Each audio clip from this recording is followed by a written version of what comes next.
Welcome to Malice and Mystery, where shadows whisper and the unknown beckons. Step into a realm of spine-tingling horror, eerie mysteries, and chilling tales. From real-life paranormal encounters to unsolved enigmas and spine-chilling urban legends, we bring you the darkest stories from the shadows. Subscribe if you dare, and remember, some mysteries are better left unsolved. Disturbing True Stories from Morgue Workers, Chapter 1. The first night the morgue was always cold, a sterile environment where death was the only constant. For Sarah, it was her first night as a morgue technician. She had just completed her training and was eager to prove herself. The fluorescent lights buzzed overhead, casting long shadows on the tiled walls. The air was thick with the scent of antiseptic and something else, something she couldn't quite place. Her supervisor, an older man named Frank, had given her a quick tour before leaving her to her duties. Remember? He had said, treat everybody with respect. They may be gone, but they still deserve dignity. Sarah nodded, though she couldn't shake the feeling of unease that had settled in her stomach. The morgue was quiet, save for the hum of the refrigeration units. She busied herself with paperwork, trying to distract herself from the oppressive silence. Chapter 2. The whisper. It was around midnight when she first heard a faint whisper, barely audible over the hum of the refrigeration units. She froze, her pen hovering over the paperwork. The sound seemed to come from everywhere and nowhere at once. She shook her head, chalking it up to her imagination. But then it came again, louder this time. A soft, insistent whisper that sent a chill down her spine. She stood up, her heart pounding in her chest. "Hello," she called out, her voice trembling. There was no response, only the continued hum of the refrigeration units. She took a deep breath, trying to steady her nerves. "It's just your mind playing tricks on you," she muttered to herself. Chapter 3. The shadow. As the night wore on, the whispers grew more frequent, more insistent. Sarah tried to ignore them, focusing on her tasks. But then she saw a shadow moving in the corner of her eye. She turned quickly, but there was nothing there. Her heart raced as she scanned the room. The shadows seemed to dance and shift, taking on shapes that made her stomach churn. She reached for her phone, her hands shaking as she dialed Frank's number. "Frank, I think something's wrong," she stammered when he answered. "What's going on?" Frank's voice was calm, but she could hear the concern. "I keep hearing whispers and the shadows. They're moving," she said, her voice breaking. Frank was silent for a moment. "Stay where you are. I'm on my way." Chapter 4. The revelation. Frank arrived within minutes, his face etched with worry. He found Sarah huddled in the corner, her eyes wide with fear.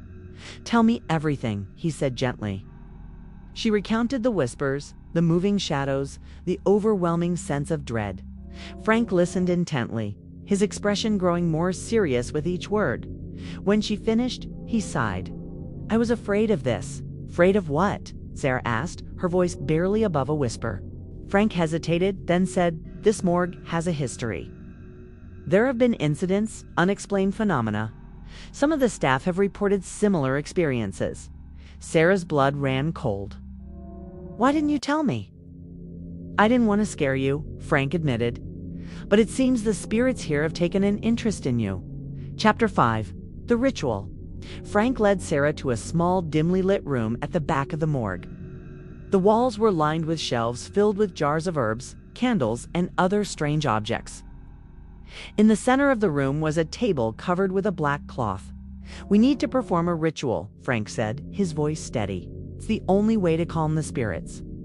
Sarah watched in stunned silence as Frank lit candles and arranged them in a circle around the table. He sprinkled herbs around the perimeter, muttering words in a language she didn't understand. "Stand in the center," he instructed. She did as she was told, her heart pounding. Frank began to chant, his voice rising and falling in a hypnotic rhythm. The air grew thick, and the shadows seemed to close in around them. Suddenly, the whispers returned, louder and more frantic. Sarah clenched her eyes shut, trying to block out the noise. But then, as quickly as it had started, it stopped. Chapter 6. The aftermath, the room was silent, the candles flickering softly. Sarah opened her eyes, her breath coming in ragged gasps. Frank looked at her, his face pale but relieved. "It's done," he said. "The spirits have been calmed." Sarah nodded, though she still felt a lingering sense of unease. "Will they come back?" Frank shook his head. "Not if we continue to show them respect. But you must always be vigilant. The dead have a way of making their presence known." As they left the room, Sarah couldn't shake the feeling that the shadows were still watching her. But for now, the whispers were silent, and that was enough. Epilogue: Sarah continued to work at the morgue, though she never forgot that first night. She learned to live with the whispers, the shadows, the ever-present sense of being watched. She treated everybody with the utmost respect, knowing that the dead were always near. And sometimes, in the quiet moments, she would hear a faint whisper, a reminder that she was never truly alone. But she had learned to live with it, to accept it as part of her life in the morgue.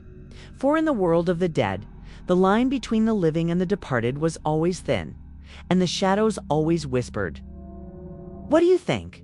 Let us know in the comments. And don't forget to like, subscribe, and hit the notification bell for more tales of the mysterious and macabre. Until next time, stay curious and stay cautious.